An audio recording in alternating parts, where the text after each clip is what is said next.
இருக்கிறேன். உங்களுக்கு வேண்டுமானால் இந்த இடம் பிடித்திருந்தால் இந்த இடத்துல கொஞ்ச காலம் இருக்கலாம். உங்களுக்கு பிடிக்காவிட்டால் இன்னொரு இடத்துக்கு நீங்கள் நகரக்கூடிய வகையிலே ஆண்டவர் உங்களை வித்தியாசமாக படைத்திருக்கிறார். ஆனால் முச்செடியாக என்னையோ ஆண்டவர் அப்படியாக அல்ல. ஆண்டவர் என்னை எங்கே வைத்தாரோ அதே இடத்துல நான் வாழ்ந்து அதே இடத்துல மறிக்க வேண்டியவனாக நான் இருக்கிறேன். உங்களுக்கும் அநேக கேள்விகள் இருப்பது போல முச்செடியாக எனக்கும் அநேக கேள்விகள் இருக்கிறது. ஆண்டவர் என்னை பார்த்து முச்செடியே உன்னை நான் எங்கே வைக்க வேண்டும் என்று என்னிடம் கேட்டிருப்பார்களா? நன்றாக இருக்கும் என்று நான் விரும்புகிறேன்.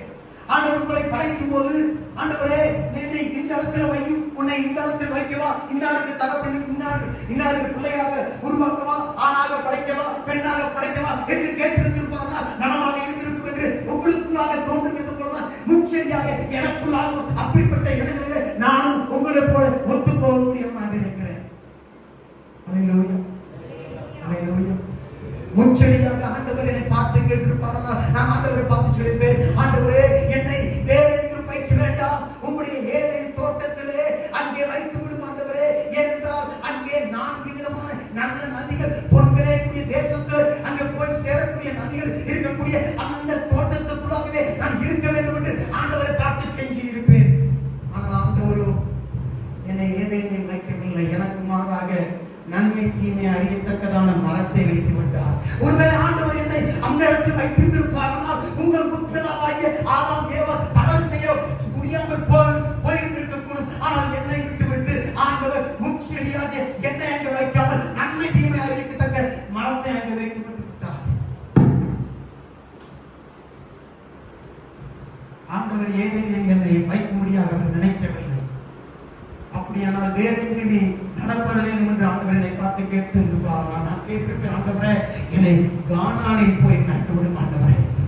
ஆபிரகாமுக்கு நீ வாக்குத்தத்தம் கொடுத்தீரே, உன்னை பாலத்தேன் ஓடுகிற தேசத்துக்கு அங்கே இருக்கக்கூடிய மாநில மரங்கள் பெருசாக இருக்குமே, திராட்சை பழங்கள் அவ்வளவு பெரிதாக இருக்குமே, அங்கே இருக்கக்கூடிய மனிதர்கள் ராட்சர்களை போல இஸ்ரவேல் கண்களுக்கு முன்பதாக காணப்பட்ட அந்த தேசத்தில் என்னை வைத்து விடும் என்று கேட்டிருப்பேன். ஆனால் ஆண்டவர் கானானில் என்னை வைக்கும்படியாக அவர் மனதிலே நினைக்கவில்லை, ஏதேனும் வைக்கும்படியாக நினைக்கவில்லை. அப்படியானால் ஆண்டவர் பார்த்து கேட்டிருப்பேன், 3வது எங்கே உன்னை வைக்கணும்? ஆண்டவர் சொல்லி, ஆண்டவரே என்னைய எருசலேமில் இஸ்ரேலில் போய் வைத்து விடும். எருசலேமில் தான் மேசியா வரக்கூடிய இடம். எருசலேமில் தான் 3 பண்டிகைகள் எல்லா யூதர்களும் கொண்டாட வேண்டிய அந்த இடம். எப்பொழுதும் எருசலேமில் யூதர்கள் வரக்கூடிய இடம். அங்கே என்னை காணும்படியாக என்னை அங்கே நட்டு விடும் என்று கேட்டிருப்பேன். ஆனால் ஆண்டவரோ என்னை அங்கேயும் நடவில்லை. அவர் ஏதேனில் நடவில்லை, கானானில் நடவில்லை, எருசலேமில் நடவில்லை.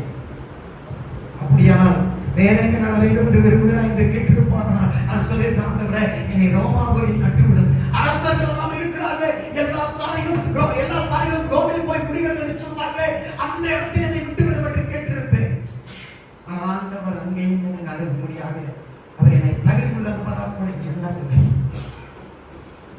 கடைசியாக ஒரு இடம் இருக்கிறது. இந்த உலகத்தின் எல்லா பொட்டானிக் ட்ரீஸும் இருக்கக்கூடிய எல்லா கணிதரும் செடிகள் இருக்கக்கூடிய ஒரு இடம், அதுதான் ரூபாவாக இருக்கிறது. எல்லா பயணிகளும் சுற்றுலா பயணிகளும் போய் பார்க்கக்கூடிய அந்த இடத்தில் என்னை நட்டுவிடும் ஆண்டவர் என்று கேட்டிருப்பேன். ஆனால் ஆண்டவர் அங்கேயும் நடக்கவில்லை. ஆண்டவர் ஒரு குட்டி கிராமம் ஆகிய மீதியான் என்கிற அந்த இடத்துக்கு பின்பதாக இருக்கக்கூடிய சமவெளி பகுதியில பள்ளத்தாக்குல ஒரு சின்ன ஒரு முள்ளு செடியாக அவர் நட்டு வைக்கிறதுல என்ன உள்ளவராக அவர் இருந்து விட்டார். இதை பார்த்து கேட்கவில்லை, ஆண்டவரே நான் கேட்டிருப்பேன், ஆண்டவரே என்னை இங்கே நடு அங்கே நடு என்று கேட்டிருப்பேன். ஆண்டவர் என்னை ஏலேனிலும் அல்ல, அங்கே கானானிலும் அல்ல, அங்கே எருசலேமிலும் அல்ல, அங்கே ரோமாபுரியிலும் அல்ல, அங்கே ரூபாவிலும் அல்ல. ஆண்டவர் என்னை மீதியானை நட்டு விட்டு விட்டார். ஒருவேளை ஆண்டவரே என்னை நிலக்கொட்டையிலாவது நட்டுவிடும் என்று கேட்டிருப்பேன். ஆனால் ஆண்டவர் அவருடைய மனதிலே என்னை மீதியானை ஒரு ஓரத்தில் போய் ஒரு முச்செடியாக இருந்து வாழும்படியாகவே நான் என்னை நட்டு விட்ட தேவனாக இருக்கிறார்.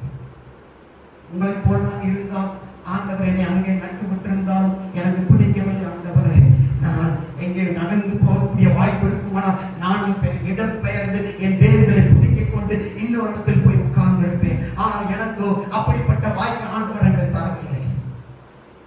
ஆண்டவர் ஆண்டவர் மீதியானிலே இருக்கும்படியாக விட்டுவிட்ட தேவனாக அவர் இருக்கிறார். மீதியான் என்று சொன்னால் வேதாகமத்திலே என்ன என்று சொன்னால், மீதியான் என்றால் the place of strife, போராட்டமான இடம், அழுத்தத்துக்குரிய இடம், அது பிரச்சனைக்குரிய இடம், வலியினால் வேதனைகளால் நிறைந்த இடம், குழப்பமான இடம், அழுகை நிறைந்த இடம், வலி நிறைந்த இடம், அதுதான் மீதியானாக இருக்கிறது. தேவனாகிய கர்த்தரே என்னை நட்டு விட்டு இருக்கிறபடியால் என்னால் நானே என் வேர்களை புடுங்க முடியாதவனாக இருக்கிறேன். ஆண்டவர் நட்டு விட்டு இருக்கும் போது நம்மால் புடுங்க இயலாதவர்களாக இருக்கிறோம். ஒரு அல்லேலூயா. அல்லேலூயா. ஆண்டவரே, என்னை மெட்ராஸ்ல ஒரு நல்ல ஊழியக்காரனா வச்சிருந்தா நல்லா இருக்கும். ஆண்டவரே, ஒரு பெரிய சபையில என்னை நட்டு வச்சிருந்தா நல்லா இருக்குது. ஆண்டவரே, போயும் யாரு கண்டுக்கிறாத, எவருமே வராத, எவருமே எட்டி பார்க்காத, எவராலும் அங்கே கண்டுகொள்ளப்படாத ஒரு ஒதுக்குப்புறமான மீதியானிலே என்னை நட்டு வைத்து விட்டீர். ஆண்டவரே, இந்த நலக்கோட்டை பகுதியிலே அது ஒரு குக்கிராமத்தில் வைத்துட்டீங்க. எவருமே என்னை கண்டுகொள்வதில்லை. யாரும் சாப்பிட்டியா கேட்கறதுக்கு ஆள் இல்லை, டீ குடிச்சியா கேட்டதுக்கு ஆள் இல்லை, அங்கே சோமலாம போயிட்டா என்னை எட்டி கூட பார்த்து கேட்க யாருமே இல்லை. ஆண்டவரே, மீதியான் என்பது தனிமையான ஒரு இடம், அங்கேயே இருப்பதுதான் தேவன் என் வாழ்க்கை வைத்திருக்கிற சித்தமாயிட்டு நான் புலம்பிக் கொண்டிருந்த ஒரு முச்செடியாக. ஆனால் தேவனாகிய கர்த்தரே என்னை விரும்பாத, நான் விரும்பாத இடத்திலே என்னை நட்டுவிட்ட தேவனாக இருக்கிறார். முதலாவது தேவனை நட்டு விட்டவர், இரண்டாவது தேவனை நான் விரும்பாத இடத்துல நட்டு வைத்திருக்கிற தேவனாக இருக்கிறார்.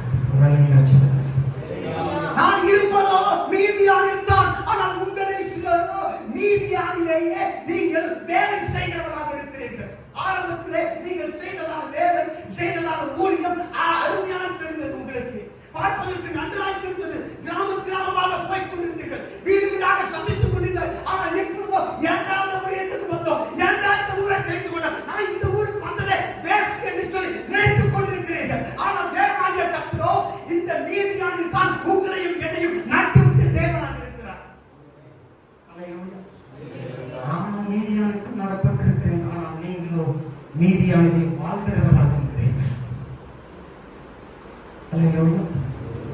அல்லேலூயா. இங்கே போனாலே எனக்கு கோபம் வந்து விடுகிறது. அங்கே இருக்கும் மனிதர்கள் எனக்கு எரிச்சலை கொடுக்கிறார்கள். அவர்களை பார்க்க எனக்கு விரும்பவில்லை. எவ்வளவு நான் அவர்களுக்காக வீடு சிந்தித்திருக்கிறேன், தனியாக ஜெபித்திருக்கிறேன். ஆனால் இப்போதோ வேற ஊழியக்காரர்கள் போகிறார்கள். அந்த ஊழியக்காரன் கூட நான் சரியாக பேச முடியவில்லை. அந்த விசுவாசியை பார்க்க கூட எனக்கு எண்ணம் வரவில்லை. எத்தனை மணி நேரங்கள் இவர்களை நான் செலவு பண்ணியிருக்கிறேன்.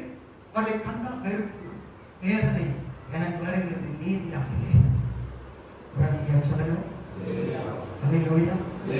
நீங்களும் மீதியானிலே ஊழியம் செய்கிறவர்களாக இருக்கிறீர்கள். நானாக மீதியானில் நடப்பட்டிருக்கிறேன். சில மீதியானிலே திருமணமும் செய்தவர்களாக இருக்கிறீர்கள். ஆரம்பத்திலே அந்த பார்த்த மனைவி அழகாக தெரிந்தார், ஆரம்பத்திலே பார்த்த அந்த கணவர் நன்றாக தெரிந்தார். ஆனால் இப்பொழுது வெறுப்பாக இருக்கிறது, எரிச்சலாக இருக்கிறது, எதை சொன்னாலும் கடுப்பாக இருக்கிறது. மீதியானிலே